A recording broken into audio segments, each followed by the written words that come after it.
জাহিদি কত করে? 220 ছিল যে প্রথম রোজার আগের দিনে আমরা দেখলাম।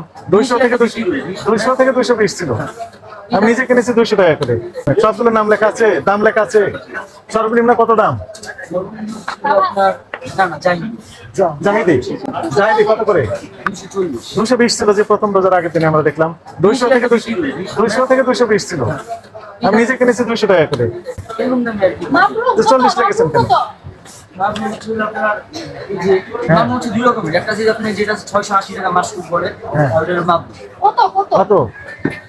কত লেগেছেন ওখানে? 1200 লেগেছেন কেন?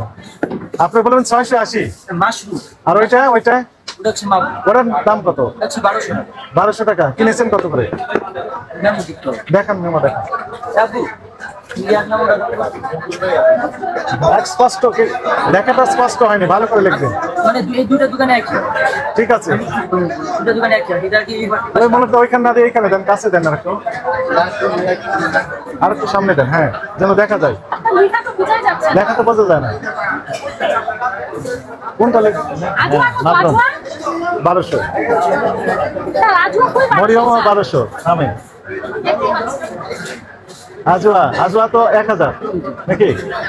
আজওয়া 1200। ওটা কয়ের কাস্টমার একটু দেখান।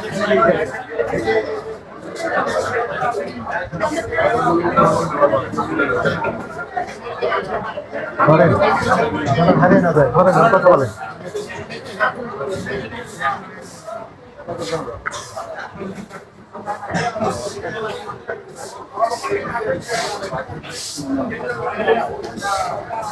বারো 2।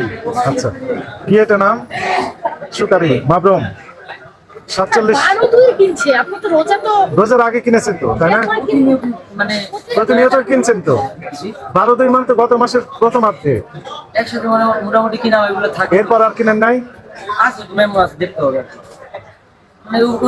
দেখেন তো এটা কত দাম পড়েছে। 47 কি 4700 কার্টন? এক কার্টনে থাকে কয় কেজি? 5 কেজি। 4700 ভাগ 5, 5 7 35। 47 4700 ভাগ 5, 940। মাবরুম 1200। তাহলে কত টাকা লাভ করছেন এক কেজিতে? যদিও 1200-1100 বিক্রি কম, 1000 টাকা বেশি লেখেন। লেখা দেন 1000 লেখেন। সবাই দামাদামি করে নেয় তো। 1000 লেখেন। 1200 লেগেছেন কেন তাহলে? খেয়াল রাখতে হবে। কিনেছেন 940, ঠিক আছে। 60 টাকা কেজি লাভ করলে তো অনেক। দেখেন 1000ই লেখেন, এডিট করেন। ওই দোকানে আমাদের দোকানে দেখেন 1100 টাকা, নামাজি দোকান। হ্যাঁ, আর কম লেখা। আজওয়া যে 3000। 3 কেজি। হ্যাঁ, 3 কেজি 3000। 3 কেজি 1000। লুলু কয় কেজি থাকে? 10 কেজি। লুলু প্যাকেট দেখতে হবে, একটা 5 কেজি, একটা 10 কেজি। এটা আছে 5 কেজি। 2000 টাকা দাম নিয়েছে লুলু। তাহলে 5 কেজি। 5 কেজি 4-5 করে 400। লুলু কত নিয়েছেন? বড় আর কি, লুলুটা বড় করে 60 টাকা। হ্যাঁ, ঠিক আছে। এই যৌক্তিক হতে হবে, এরকম যৌক্তিক হতে হবে। এডিট করেন, সব মূল্য এডিট করেন।